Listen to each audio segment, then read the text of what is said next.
What's up, everyone? Welcome back to another episode of Boleros. We're back here. We're doing a back-to-back episode. Hello, Gab and Maui. Yes, Laban, one of our laban. favorite Laban lang. segments. One of our favorite segments. One of Bringing our back a favorites. favorite segment. We did this early in the season. If you were the coach. So this is part 2 of our back-to-back special. If hindi nyo napanood yung first part of this back-to-back episode, we did If You Were the UAAP. So more about the league naman.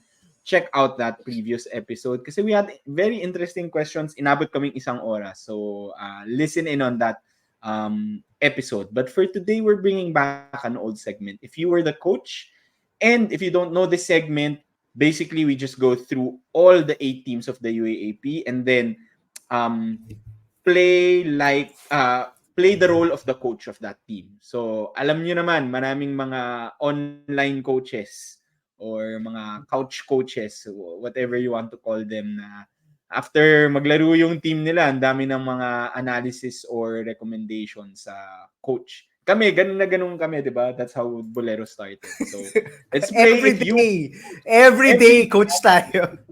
Coach kami. Feeling coach. So, let's get started. I'll do alternate, no?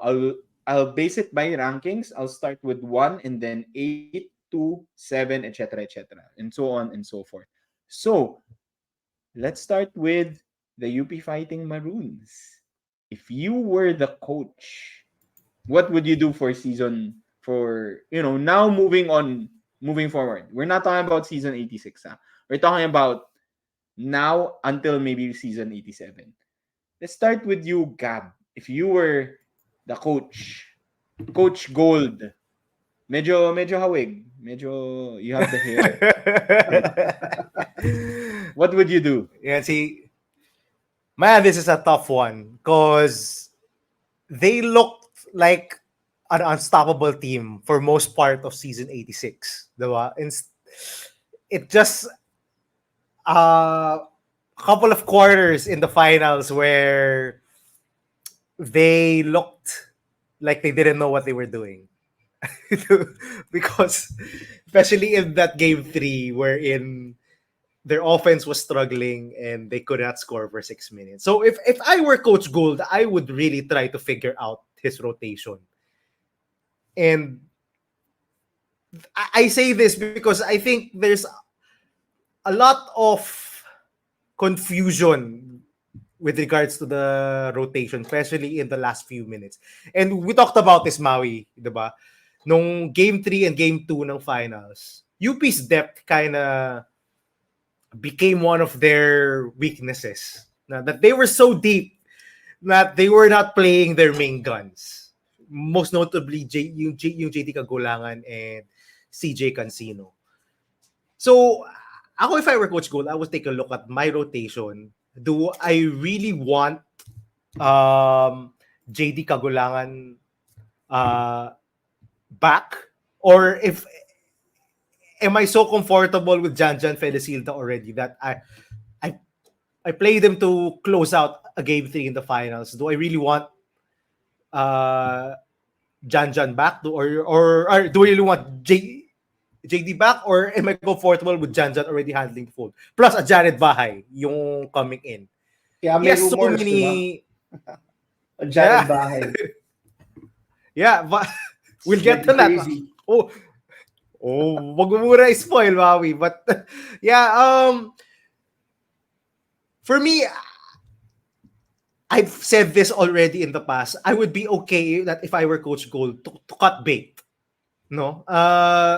I know I have a lot of talented players, talented young guys, but I think it's time for Coach Gold to kind of be okay with getting less talented players just to have a team that's, more well balanced. Because obviously, ang dami niyang talent eh. Ang dami niyang talent na hindi nagagamit. And it's kind of doing them in. Like, I want to quote guys like, we quote The Mismatch a lot. And Chris Vernon in the mismatch, you kind of always says, in a team, you kind of need role players also. Guys to get down and dirty, guys who know their role. It seems like in UP, parang, for the most part of last season, parang they knew their role, except na the coach didn't know who his main guys were in the finals. So for me, it's UP has to be okay with losing some recruits. Kasi parang it's kind of working against them already. Maui. Yeah. I think we share the same sentiments when it comes to UP. Ang ano ko dyan, ang reaction ko dyan is, you see a lot of NBA teams. We also watch a lot of NBA. Some NBA teams are very, very deep. But when it comes to the playoffs, the coach starts to cut down yung rotation. I think yun yung one of the main things that UP really struggled with in the finals. They should have cut their rotation to a 8 to 10 man maximum rotation.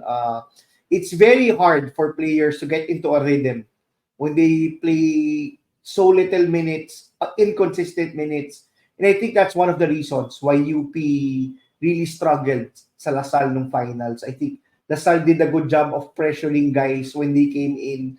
Salle did a good job of definitely playing their key guys a ton of minutes.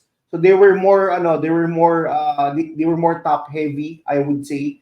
But really, I think it's really about Coach Gold finding yung balance, especially when it comes to playoff time.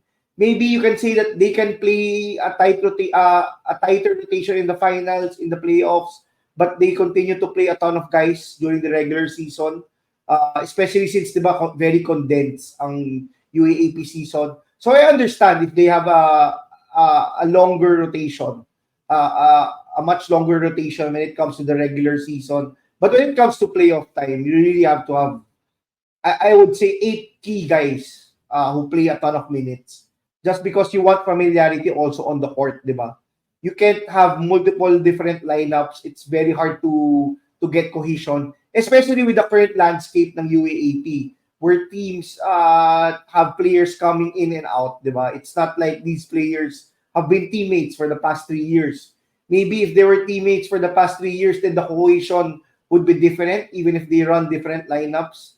But when it comes to the finals, when it comes to the playoffs, you really have to, kumbaga, you really have to run your star players to the ground. It's all about having those best players play as much minutes as possible, diba? It's not about them being really super fresh. I think it's about having those best players on the court. I think yung preparation ng top players for these crucial moments also play a big part into playing them heavy minutes. Yeah, so I agree. I have the same sentiments mostly with Gab when it comes to that.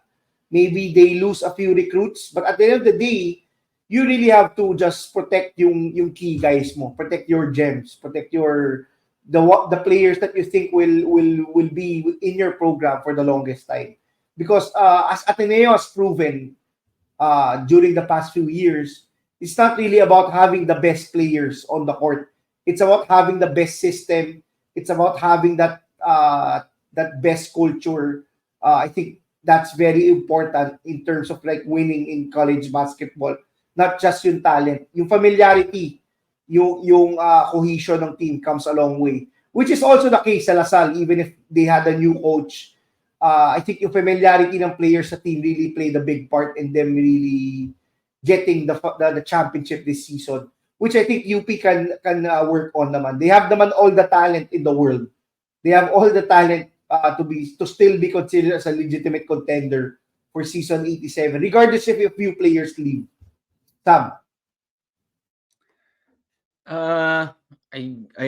Sorry, medyo nawala ako sa internet. So, hindi ko masyado kayo nasundan. But, I get where you're coming from, Maui.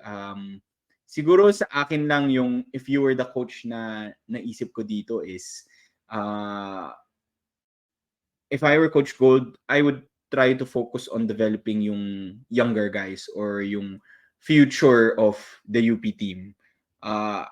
And I don't wanna say it lang siguro, but short of kind of saying na, I think Gab, na-mention mo kanina, but nawala ako.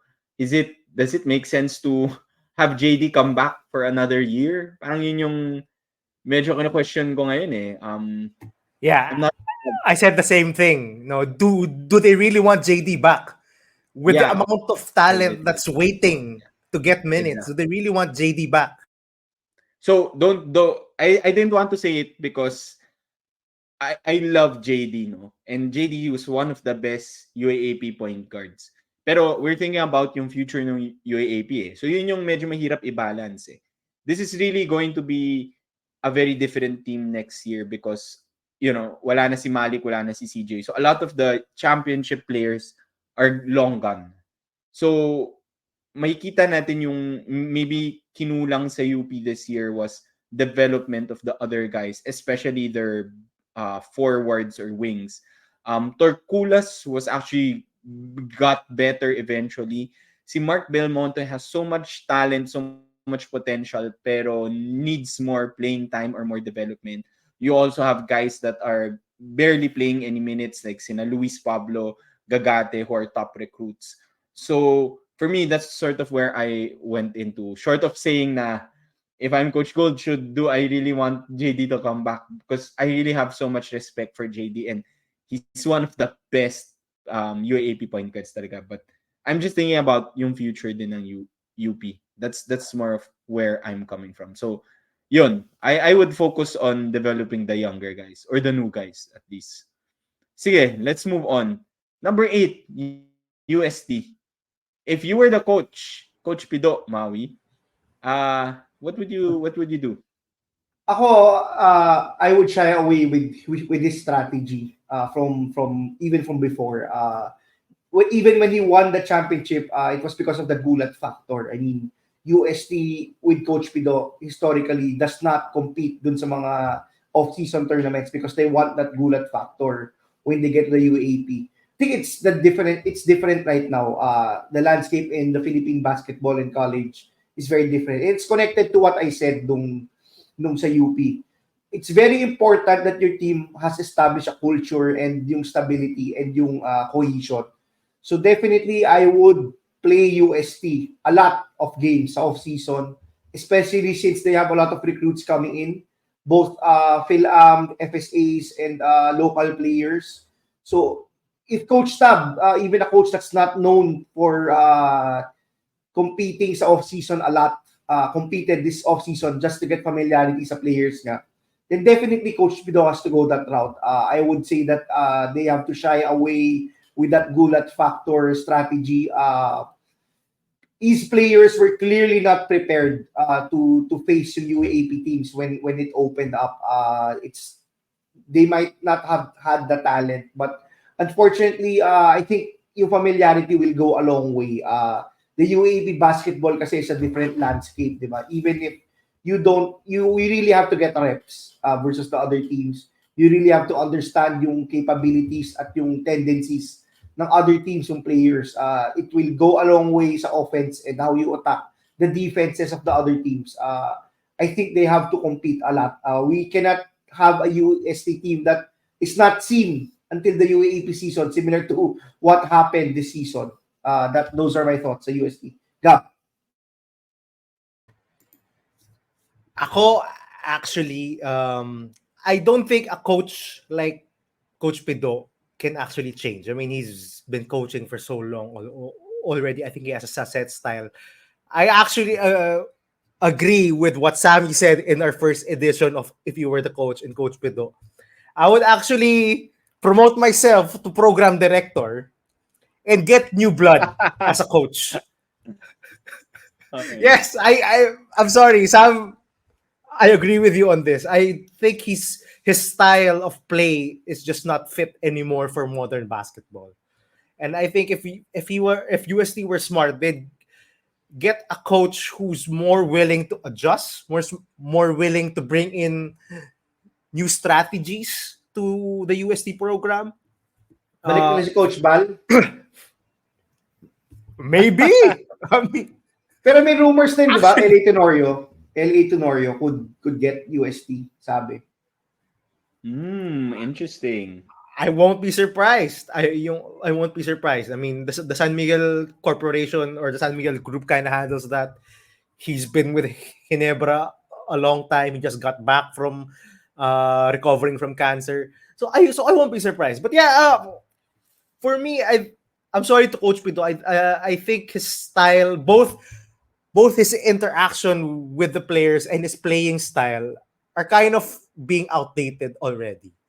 So I want to see new blood in UST. I thought Maldavid was doing a really good job connecting with the players in his lone year there. But he got fired for some reason. And new blood in UST in the coaching staff would be nice. Plus, here's another thing. If I were the coach, I would develop more new guys, more new big guys, because they don't have any bigs at all. Their bigs are Christian Manaytay and Eco Laure, who are what, 6'3", 6'4" on a good day. So they're pretty undersized. I think they need more big men talaga. They keep on recruiting these tweeners. No, sila Mark Lemit, si Manaytay, and I forgot all the other recruits, but they don't have any legit big men yet. No, si Adama Faye left, so I don't know who really they have on the pipeline that's gonna play in the front lines for them. Because they have guards. No, they have guards and wings. I think we all agree on that. But their front court is pretty pretty thin and pretty small. So focus on that in the off season. Christian Manaytay, I know, is a good post guy, but at 6'4", he's not gonna do much against guys who are 6'10" and 7 feet. So new playing style, more big men. Yung for UST, I think it's gonna do them wonders. Sammy. Oy, natawa ko kasi I was gonna say the same thing. I'm still gonna push for the same answer I had last time we did this, which was, si Coach Pido has to be more of like a president of basketball operations. Get the recruits kasi magaling siya mag-recruit. But let someone else be the coach then. So nothing to add really, Gab. But to be fair, I think at least for next season, Coach Pido has to stay because sabi mo ito Mau before, when you're a new coach, you really have to have at least 2 years, diba? Because it's really in the second year where you start to see yung recruitment, yung efforts ng recruitment that you did during your first year. So I have to give Coach Pido at least season 87. Give him a chance in season.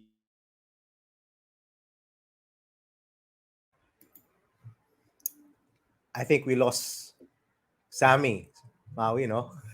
Tama ba? Yeah, I think we lost him.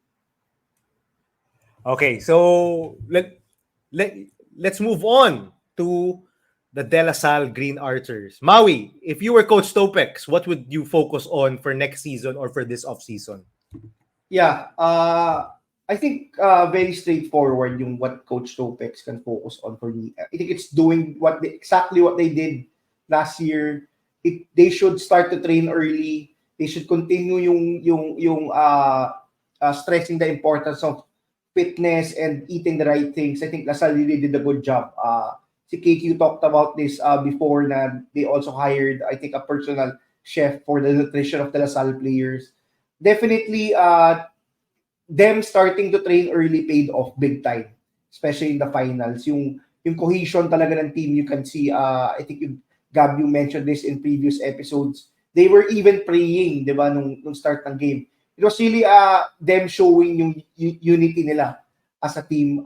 Definitely, if I were Coach Topex, I would go the same route and train early.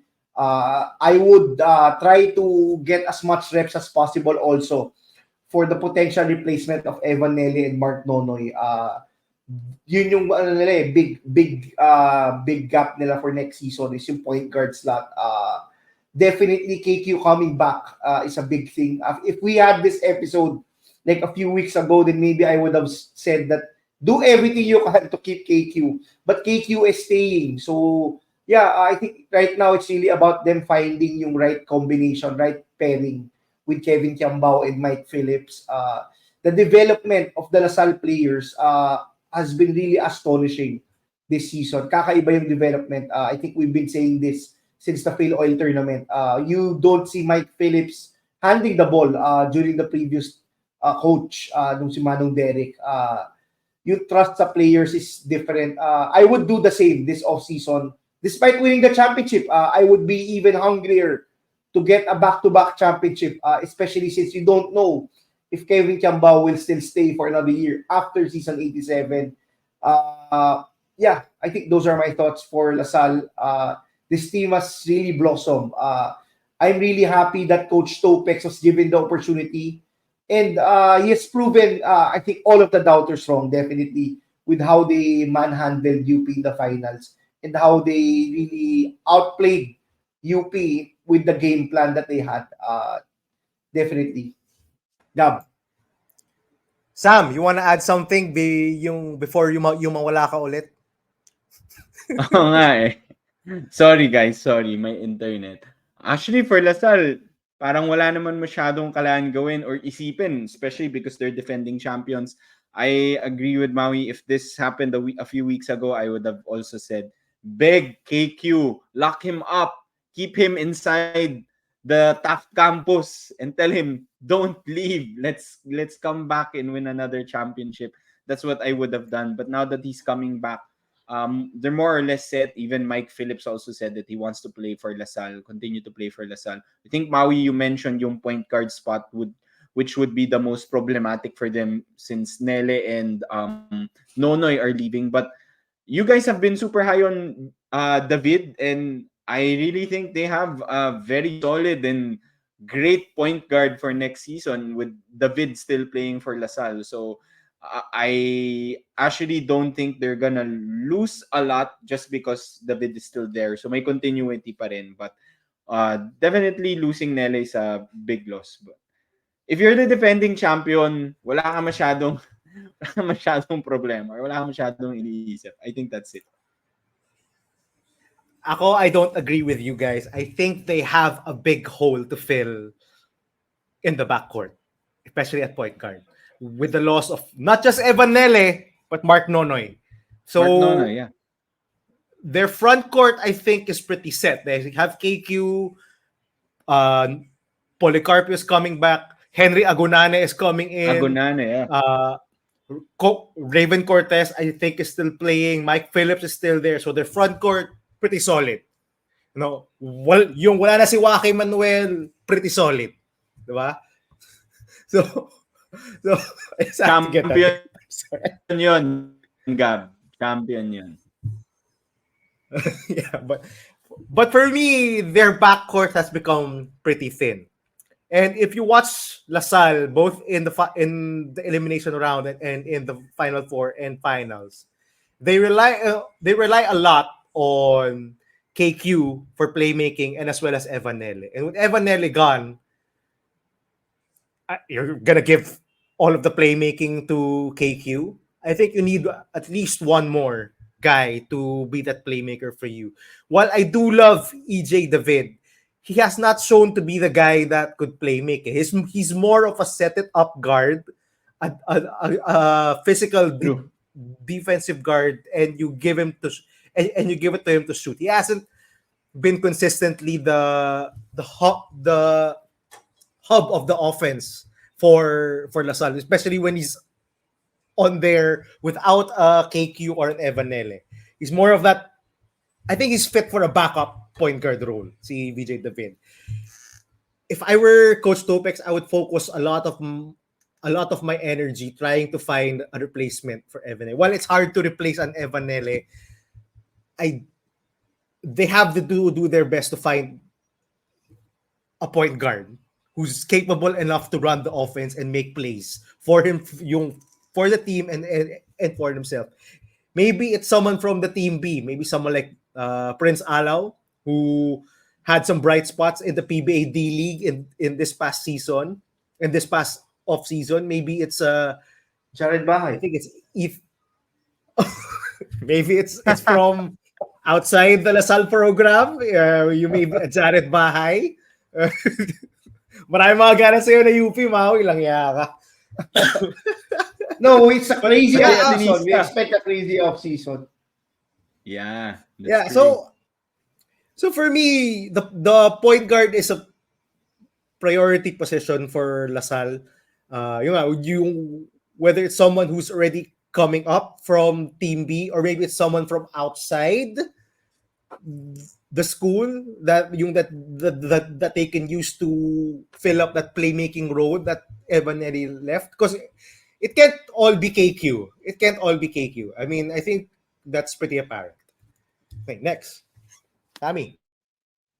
Okay, moving on. Let's go to the FU Tamaraws.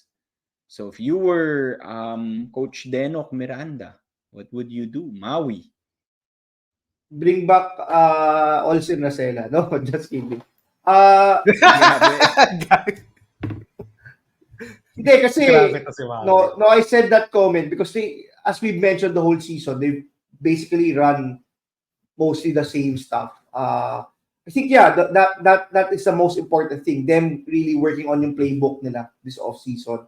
They have to do something different. It's been the same, mostly the same for the past few seasons. And number two, I think very important for FEU, not just Coach Denok, to invest on a strength and conditioning coach and probably a nutritionist. Similar to what Lasal did. FEU had a ton of injuries this year. Si Cholo Ononuevo for the third straight season, I think, was injured. It was also revealed that si LJ Gonzalez was suffering from bone spurs the whole season. Then maybe they really have to invest on a better program when it comes to their health. We see teams like Lasal struggle with injuries, but that can also be the case for FEU. I think that they have enough talent, except for their FSA this season. So those are the three things. Work on your playbook, work on the health of their players, and number three, definitely find a suitable FSA. Gab. For me, it's really just to focus on youth for FEU and Coach Denok.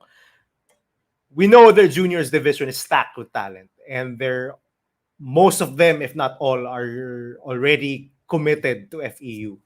We know si Pasaol is gonna play. I think Moncopa is sure also to play. I mean, he's a big wing. So I would focus a lot on the young guys, on these young guys, start to rebuild the FEU program. I know some guys are still there. Patrick Sleet, I think, is still staying. Si Royce Alforque is still gonna be there. But honestly, they have to play secondary roles and give the team to these young players. Si VJ Pre, Daa, I mentioned si Moncopa already, si Pasaol. So I think they have to get the bulk of the minutes in the off season, just hone their skills, because I think they're going to be the core that's going to bring back the title to FEU. I'm sorry to the holdovers, but they have to play, backup roles, yung be mentors. Aside from maybe si Cholo Anonuevo and si Bautista, si Joric Bautista, I think those are the only two guys who I'm sure of gonna be big contributors in season 87. The rest have to be the young guys. Diba? If there's one thing that Coach Denok will do this season is run a lineup out there in all the preseason tournaments. You focus on playing a lot of the young guys, on the guys from their high school division, because they will really bring it. I really believe in their high school division. They're all pretty talented. They're all pretty special. So especially si Moncopa, I'm pretty high on Moncopa. I think he can be a two-way star in the collegiate ranks. So hopefully they focus a lot on those young guys, develop them, play them a lot of minutes. If it doesn't lead to wins, so what? The past few seasons that have not been kind to you anyway. So invest in the future. Tank if you have to. Tank yung quote unquote. If you lose games by playing your rookies, so what? I mean, at least they're playing a lot and they're growing together. Sammy. Good point, no? Kasi the FEU Juniors program has been very competitive, and it's been one of the best juniors programs for the longest time. Panahon high school pa lang tayo, sobrang lakas na nung FEU juniors. So they always get a good stream of top talents or top recruits. I think making sure they move on to with FEU seniors team, with the seniors team, I think is very crucial. Pero sa akin, I always go back to season 86. Ano ba yung silver lining ng FEU nung season 86? I think two things. Number one, they beat Ateneo twice. Yung silver lining. So what would I do if I were Coach Denok? I would try to convince Coach Gabby Severino to be with FEU siguro full time. Kasi we sort of know na si Coach Gabby Severino is part of the Benil team also. So you can see sometimes on the bench wala si Coach Gabby Severino kasi there's probably a game with Benil. So I don't know how that works, but he was a good defensive coordinator for FE, or at least he was calling the plays against Ateneo. So I think he might have a lot of fresh ideas that maybe he can get from his time with Coach Tab, that he can instill with the FEU team, because I think, as Maui mentioned, they have to sort of tweak then the way they play or yung playmaking nila, kasi it's not working. 2 seasons na it hasn't worked.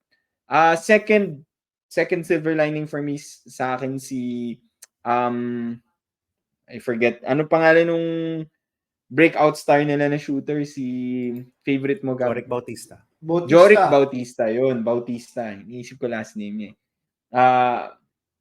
I have to play him more this season, and I agree with the youth, Gab, pero I really like Joric Bautista din. So I want to see him be more involved with the team and be one of the stars of the That's team. what I said. Aside from Cholo Anuevo and Joric Bautista, all others have to play secondary roles.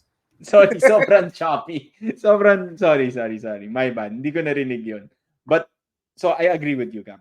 Let's move on. Bago po mawala internet ko. Just to add, if in the off-season, I still see si Royce Alforque or Patrick Sleet starting, mag-welga ako kay Coach Denok. As in, promise. Bro, stop it. Royce Alforque is not the answer. He's a backup or a third-string point guard at the most. I mean, come on. Start John Ray Pasaol. Maybe put Joric Bautista there with him as a shooter.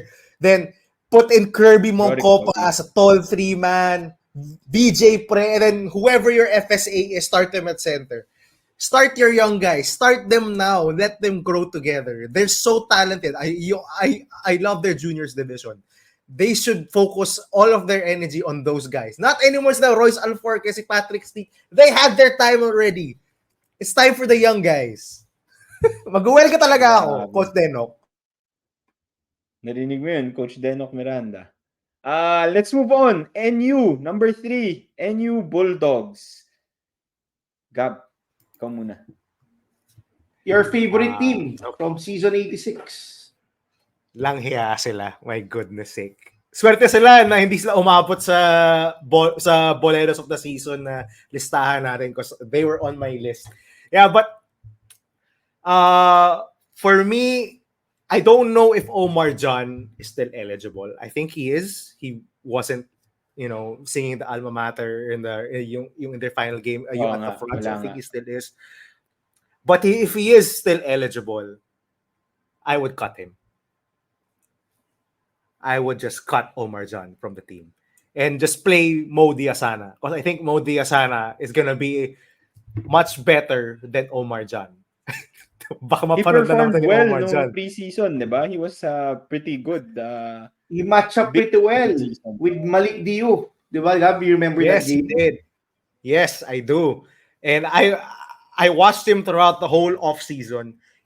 And I think they would do a lot better if they had a capable foreign student athlete in Mo Diazana. And I'm sorry, but I've lost all faith in Omar John already. He had all the opportunity in the world to develop and be the challenger to Malik Diouf, maybe challenge for the top FSA slot, but he just, even in the final stretch of the season, he was so awful. He was being played off the floor, could not hold on to it inside the paint, could not consistently bring enough offense to this NU team.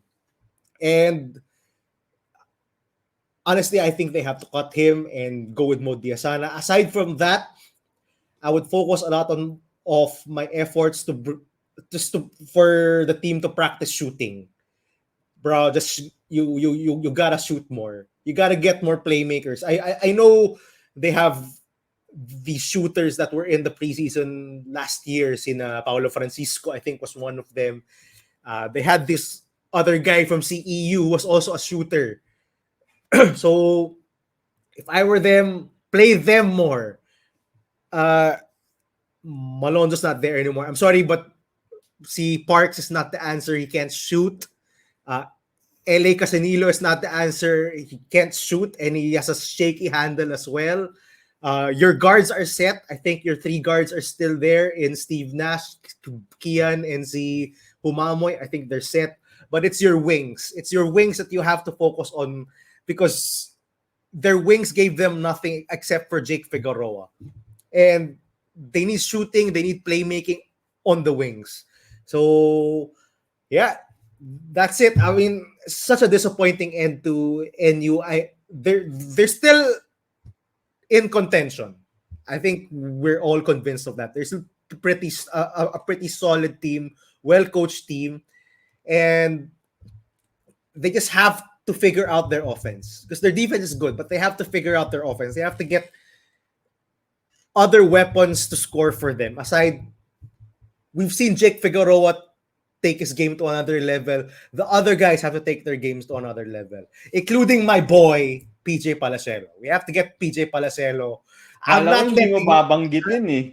of course, any topic, any conversation about NU won't be complete without me bringing up that PJ Palacelo has to get more touches, has to get more opportunities. That's it. NU, come on. Third year na to na nandun kayo sa precipice of being a contender, of challenging for that title, but you have not, di kayo makaangat eh. Nakakainis eh. Maui or Sam. Yeah, I just want to say, sorry, Yeah, go Maui. ahead, Sam. I just want to add, wala din naman ako masyadong ma-add here, but I just want to add na even though they didn't make it to the finals the past two seasons, they've been consistently like third or second, fight at least in the top three the last two seasons, which is a big change already versus the NU that we've been seeing in previous seasons. Kasi prior to the two Final Four appearances, they didn't make it the season 85, yung first season, tama ba?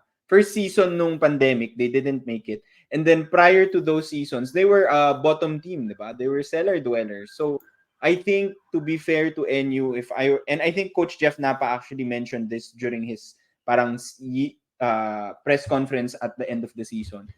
I think he has to tell his team na they still did a good job despite falling flat dun sa dulo. I think he has to give them credit because NU is now considered a mainstay in the Final Four, and I think we would consider them like one of the top teams in the next season also, given the people that are still staying. So, to be fair, I think if I were Coach Jeff Napa, I have to give credit to the boys and to the coaching staff because it's still an achievement to be consistently in the top three. So, yun lang yung gusto ko i-add.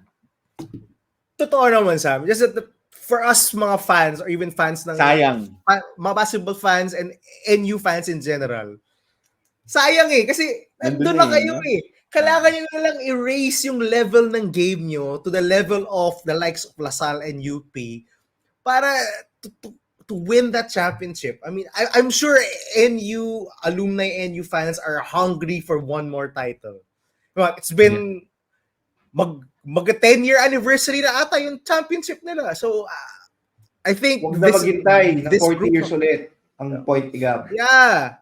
Tama naman. It's time to raise the level of your game. To really, yung offense talaga yung problem nila. It's really the offense that they really struggle with. They can't score for stretches eh. So yung defense nila will always be solid. I really believe that. But their offense has to improve a lot.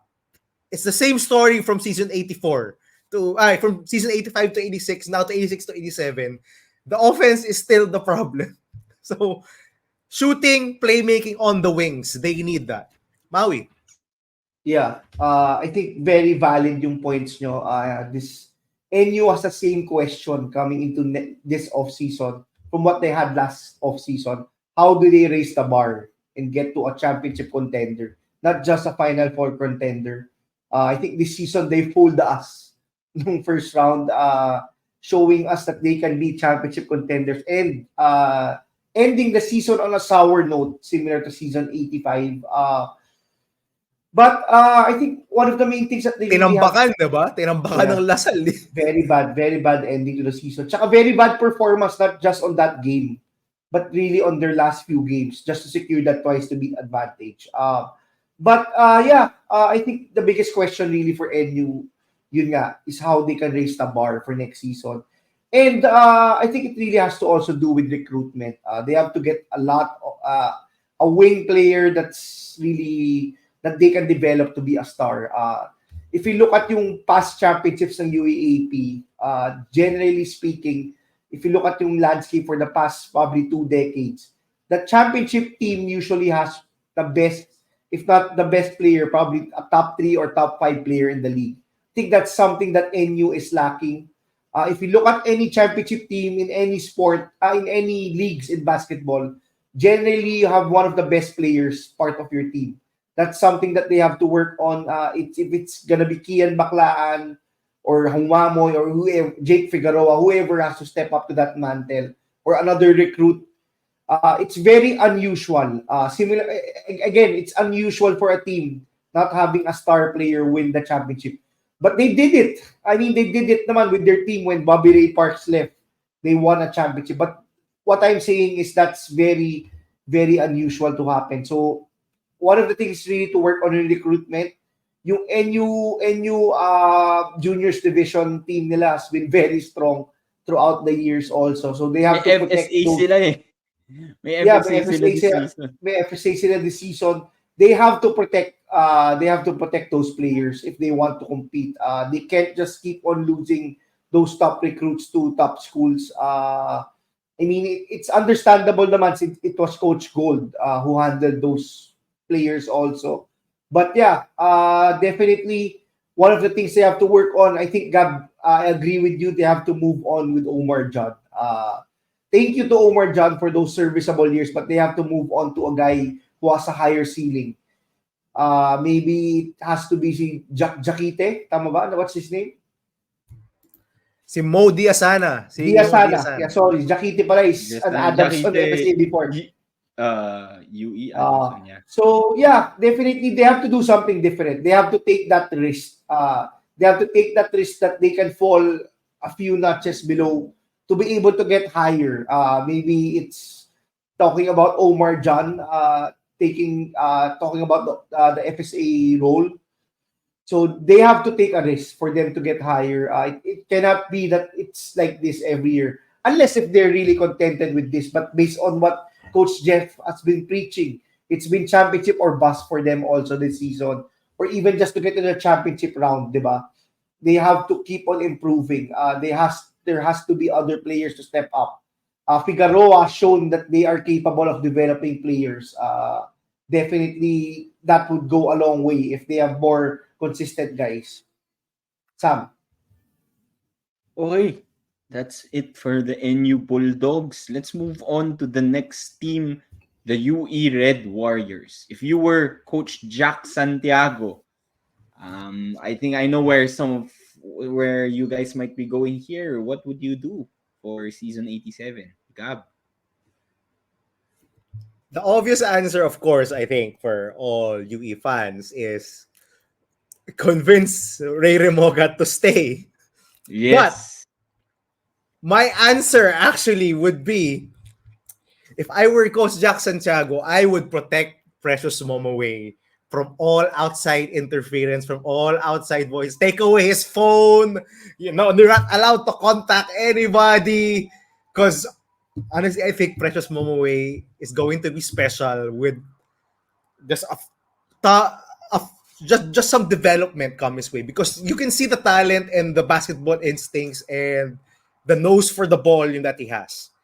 But he's a rookie, meaning he has 4 years left. So I'm sure there are schools or other players or coaches knocking at Precious Momoway's door and asking him, "Hey, you want to play for our team? You want to play for our school?" Because I think Precious Momoway is gonna be a hot commodity, man.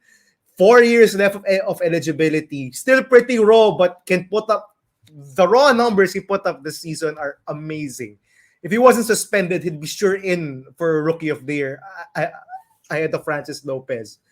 But you can see that this guy, as a really young guy, can ascend to being the top FSA. And with no Malik Diouf next season and no more Joe Obasa, perhaps his challenge would be Henry Agonane of La Salle, but he's up there, Precious Momoway.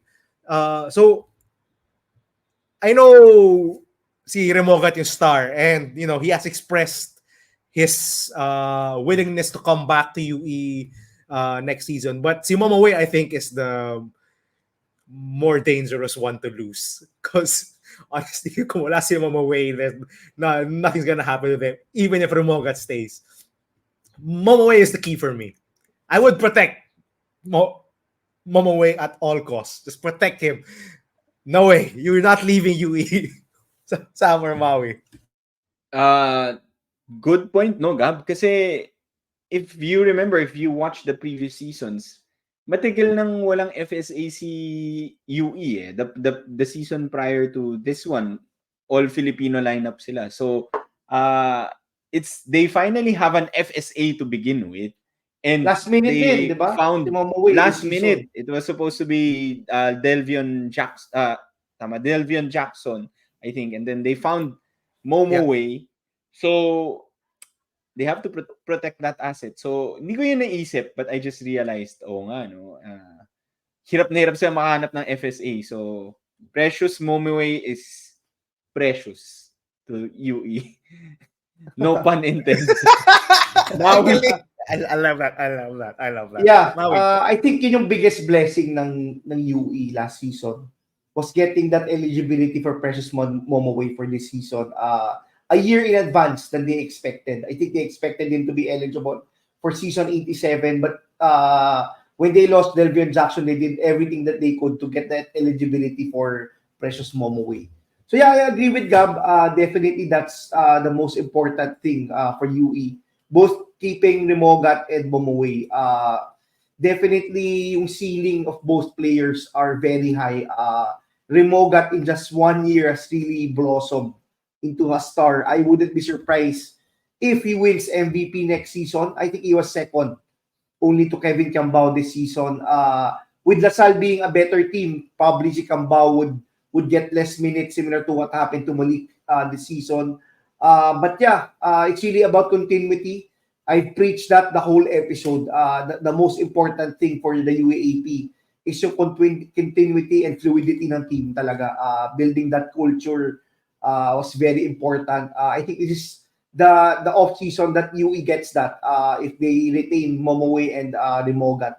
Kasi during the past 3 seasons, they've lost a ton of players, di ba? They've lost Gani Stevens, they've lost the Paranadas, they've lost Luis Villegas. There was virtually no continuity. This is really the first off season that they get their top players back for another season. So with all the rumors of Remogat, Gab is right. Maybe si Momoway, they should not take him for granted. I think much like what Gab said, he has the ceiling to be the best FSA. Yung motor and basketball instincts ni Momoway is what really stood out this season, and they have to work on that. They have to continue to develop him, probably give him a better frame so he can finish better, work on his post moves. Yeah, so it's really about really cultivating the talent that they have right now. So if I were Coach Jack, I would follow Coach Stopek's blueprint from season 86. Practice early, prepare early, and really cultivate the talent that he has. Not even focus on recruitment. I think they have enough going back next year. Si Cruz Dumont also has another year of eligibility. So yeah, it's really about really preparing that team to get to the next level. Hopefully, we see them as part of the contenders, not just for the Final Four. They have two of the best players in the UAAP, so anything, the sky's the limit, I think, for UE next season. Hopefully, no more off-court dramas. I mean, yun lang. If I were Coach Jack, I would shy away from any off-court dramas and focus on the development of players this off-season. Siguro just to add before we move on, they were hit by the injury bug then. No? They lost Wilson early in the Gerard season. Gerard Wilson. Yeah, Gerard Wilson early in the season. And then Fikes, I think, or they lost somebody else then. Devin Fikes, yeah. Yeah, so Fikes. So I think that's one thing that they need to watch out for si Coach Jack for next season. The one guy that they would lose na medyo big hit would be si Abdul Sawat. Where will the leadership come from? He was the team captain of the team, and I want to give him credit. He was really the heart and soul of this team then. You can see yung passion that he plays with, yung fearlessness niya, especially during his last year, and very vocal leader siya. So Remogat, he's probably the best player, but doesn't seem like definitely he'll be a leader, but not the vocal type like Sawat, diba? Like a Draymond Green type of player. So where will Coach Jack get that player? Because I think si Hindi Abdul na maganda Sawat. example si Draymond Green ngayon, Sam. Oo nga, sorry. Oo nga. Sorry. Oo nga, si Sammy talaga eh. Hindi ka updated eh. Mabait si Sumapak Abdul siya! Sawat, guys. Mabait si Abdul Sawat, don't get me wrong. Very vocal lang in yung energy. Yun. So, Vocal but not physical leader. not physical. I'm not saying physical si Abdul Sawat. Sorry. I like him actually. So anyway, just top of mind, maybe Jack Cruz Dumont being one of the seniors next year could be that vocal leader na they would trust. Anyway, he played a crucial role din sa team. So I think highly respected din siya sa team. So looking forward to Cruz Dumont stepping up in that role. Moving on, a team very close to our hearts. Siyempre, Ateneo Blue Eagles. Though it was a disappointing season, if you were Coach Tab Baldwin, what would you do for season 87? Let's start with you, Maui. Yeah, I think one of the most pressing issues talaga ng Ateneo for this season, I think we can all agree is yung playmaking. Having that very stable and point guard you can trust to just make shots, make plays. Si Jared Brown was a welcome sight. But I think it wasn't enough. Probably having Jared Brown as that spark plug off the bench would have been a lot better for Ateneo. I think they really struggled when the bench played. If you look at yung lineup ng Ateneo, it was very top-heavy. It's the reason why I think Chris Kuhn and even at Balungay comes off the bench during parts of the season, this season, last season. But really, it's really about I've been hearing a lot of rumors about Ateneo players leaving. So maybe the first thing that Ateneo has to do is to secure the commitment of these players. It was a welcome sight that si Chris Kuhn followed Balungay immediately announcing naman that he will be staying. The Balungay leaving also answers a big question mark. I posted nung preseason last year. How will they play Balungay and Amos next a ton of minutes? Because I really couldn't see it as a lineup that they could do for long stretches. So it's gonna be Amos time for Ateneo definitely for next season.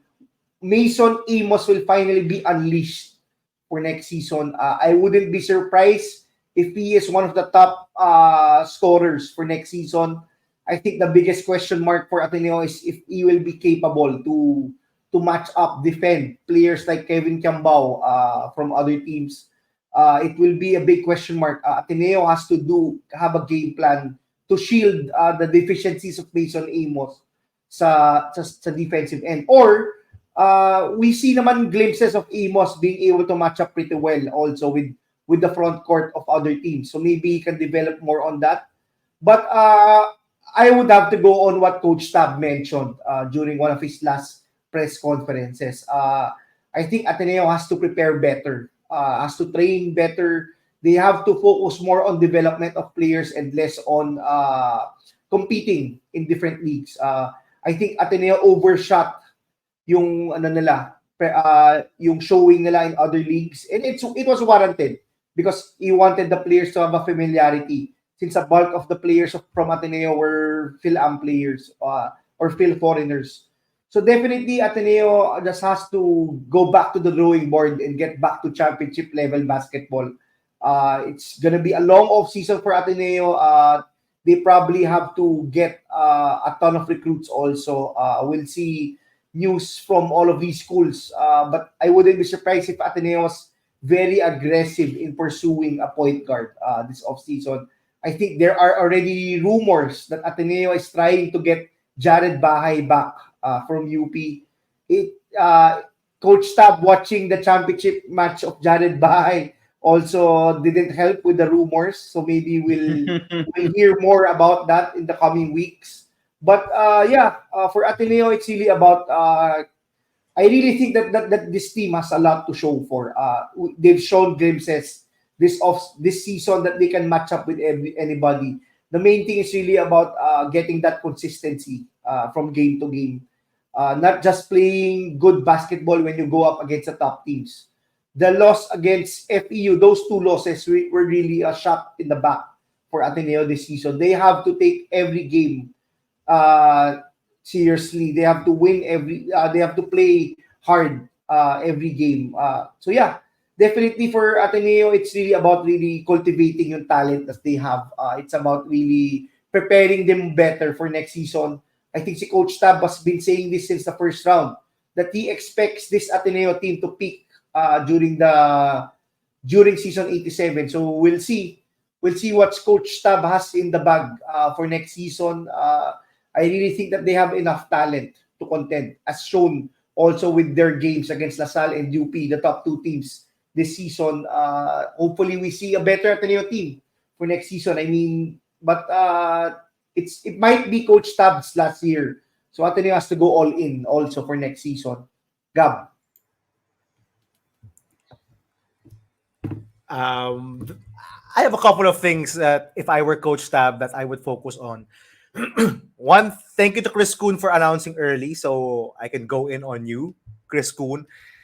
Coach Tab should tie Chris Kuhn's left hand and just focus on him dribbling with his right because he doesn't have a freaking right hand to go to when he's being defended at. So that's one thing. I want to say this. Chris Kuhn is so important to Ateneo. He's the guy who takes a lot of the more difficult defensive matchups. He's the guy who initiates the offense most of the time. And he's the guy they go to when the offense goes nowhere. The problem is he doesn't have that many moves. I think some of our subscribers pointed this out. He doesn't have a lot of counters. When his left hand is stopped, he has no other recourse to go to. He doesn't have a step back or a crossover dribble to go back to the right, then spin or whatever. He has one move, drive with his left. So if I were Coach Tab, I would tie his left hand, just force him just to dribble right, just practice everything with his right hand, and do whatever just to get Chris Kuhn more tools to be that offensive hub. Because they really lack, sabi nga ni Maui, they lack playmaking. They lack that guy to be that offensive hub for them. So one thing, for Chris Kuhn. Another key guy in the rotation, which I harped on this over and over. Sean Keteves, I think he's coming back. He hasn't officially announced that he's done with his Blue Eagle career. I think he's still gonna be the starting shooting guard. He's got to learn how to be at least a decent shooter. It doesn't have to be super good, but be a threat to shoot. My guy, you have to realize that. Remember, look back at that Adamson game, man. They weren't even defending you. Yeah, you hit 4 threes, but they weren't defending you, my guy. So for Sol Keteves, just practice shooting, man. Get a shooting coach. I don't know who's the shooting coach in Ateneo, but they have to get one just for Sean Keteves, because there can't be one guy that teams will be happy to leave alone on the offensive end. Next for Mason Amos. Yes, you have to be quicker. That's it, no? He's now the guy. yung sabi nga ni Maui, with Kai Balungay gone, he's gonna be one of the main offensive weapons now for Ateneo. And they need him to show everything he's got. They need to stay on the floor, keep up defensively, and bring that sweet shooting stroke on offense. And lastly, the playmaking really is a problem. I look for Coach Tab maybe to get someone at the end of the bench and develop him to be that other playmaker. Maybe someone like a Kyle Gamber, Sean Toanyo, maybe Andrew Bongo, or someone outside. Maybe a rookie. You talk about Jared Bahay, but I think there are other options out there that he can go to for playmaking. As much as Ange Kwame leaving hurt Ateneo, I think it was the departure of Forsky Patrigal that really hurt Ateneo this season. The lack of playmaking was just so apparent in every game. How many times did they have a shot clock violation or shots at the end of the clock? It's very apparent. So playmaking has to be a main priority for Coach Tab. Again, Chris Kuhn, this is on him as well.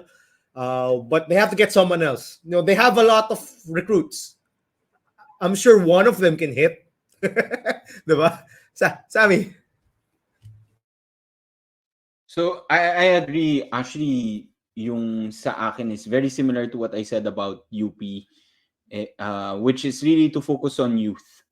Focus on developing the talents or the guys that you already have on the team. Kasi you mentioned Gab, Tuanyo, Gamber, even Celis, they were already, or even si Nieto, they were already part of the team, but they didn't get that much playing time. Obviously, guys like sina Celis and Gamber, Coach Tab already mentioned that they came in late, no? So they had to catch up.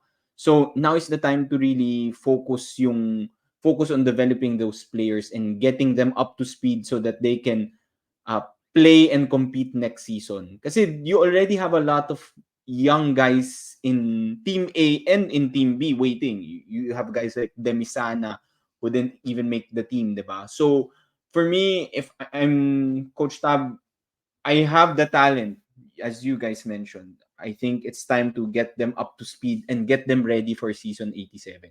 I think yun lang yun. Similar to UP, dami nilang recruits eh. So it's just a matter of figuring out, getting these guys ready and figuring out yung rotations nyo for season 87. One last team. So I made a mistake. Medyo anticlimactic. Maybe we should have ended with Lasal. But the final team for, if you were the coach, the Adamson Soaring Falcons. So if you were Coach Nash Racela, maraming nangyari, marami kang ginawa nung season 86. What would you do for season 87? Let's start with you, Gab, and then let's end with you, Maui. Style of play wise, I don't think they have to do much. I think it was pretty effective. Coach Nash had the system that catered to his players well. He had a lot of players who can shoot the ball, so he put out a system there that allows them to shoot a lot of threes. And it got them by in games. For me, the focus has to be on the front court. Aside from Cedric Manzano, they don't have anyone who can play in the front court. I think Magbuhos graduated? I heard from Nico Ramos that Magbuhos has graduated. Tama ba? Yeah, he has. Okay, so without Magbuhos there, it's actually Manzano, Ojarikre. Well, I don't like Ojarikre actually. They should get someone else. But yeah, if I were Coach Nash, focus on recruiting big guys. Similar to, I forgot who I said this earlier. Similar to UST, focus on recruiting big men. Big men, size, they need it. They got pummeled by big guys in the elimination round. Guys like Malik Diouf, Mike Phillips, Joe Obasa for Ateneo really did them in their losses in the elimination round. They have a lot of guards still. Montebon, Sabandal, Hierro, Kalisay is still there. Erolon. So perimeter backcourt, they're set. It's their front court. They can't rely solely on Cedric Manzano to match up with every single big man that's put against them.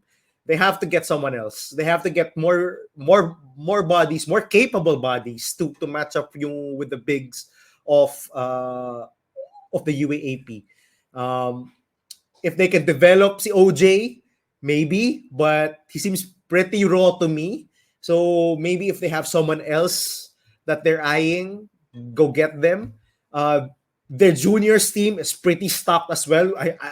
I know we focus a lot on FEU and NU, but to those who know, Adamson is pretty legit. They were in the finals last season. So they have a ton of young talent there. Sila team to They beat have sa juniors this year. Yep, they are. I think a lot of them are also in grade 12 already, so they're gonna go up to the seniors division. So if I were them, and they have bigs there. If you watch, not that's bigs, but they have maybe around 6'4" guys, 6'4", 6'5" guys there in the juniors division.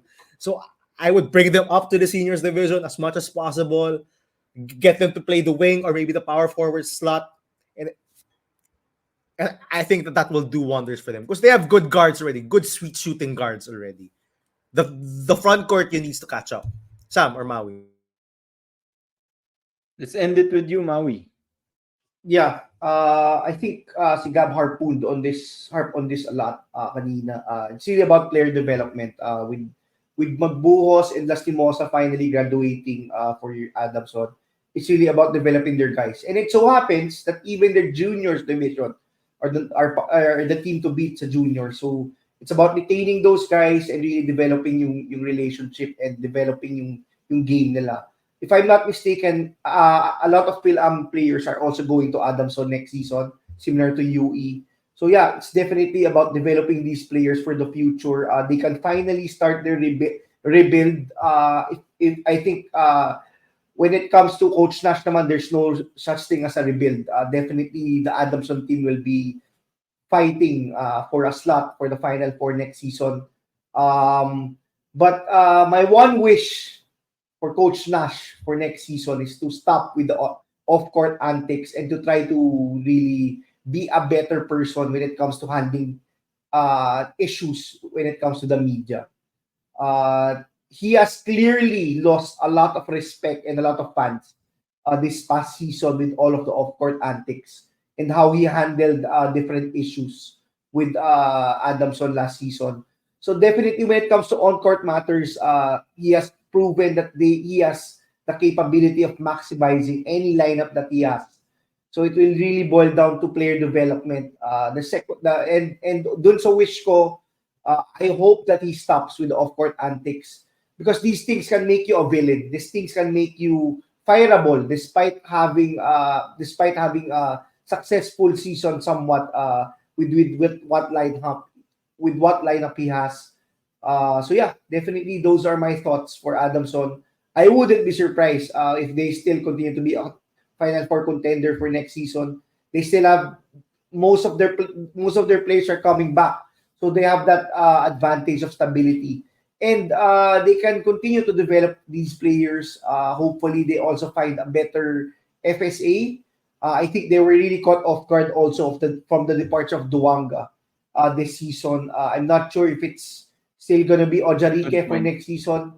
But if it's gonna be Ojarike, then they have to develop him to be better. There were some spurts that he showed some flashes, but most of the time he was like Adama Faye.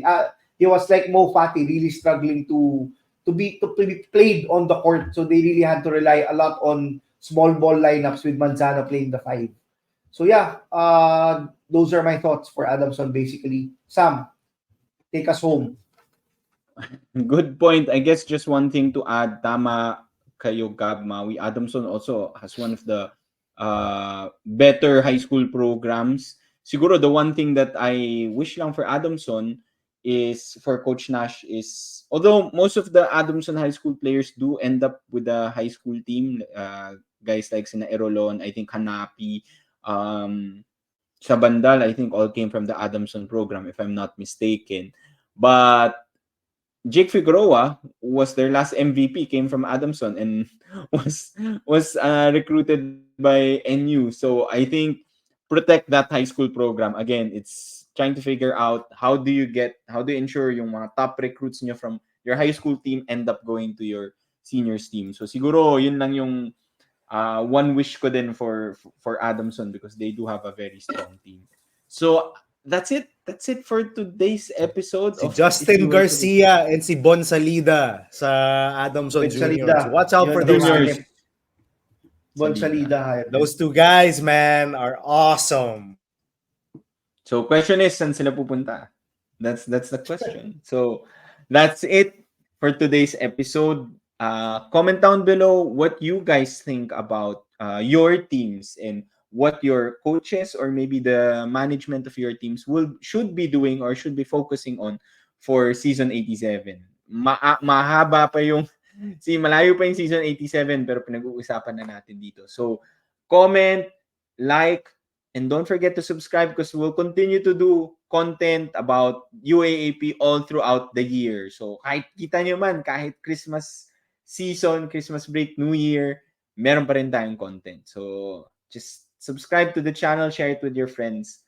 Happy holidays, everyone. Take care. Bye-bye.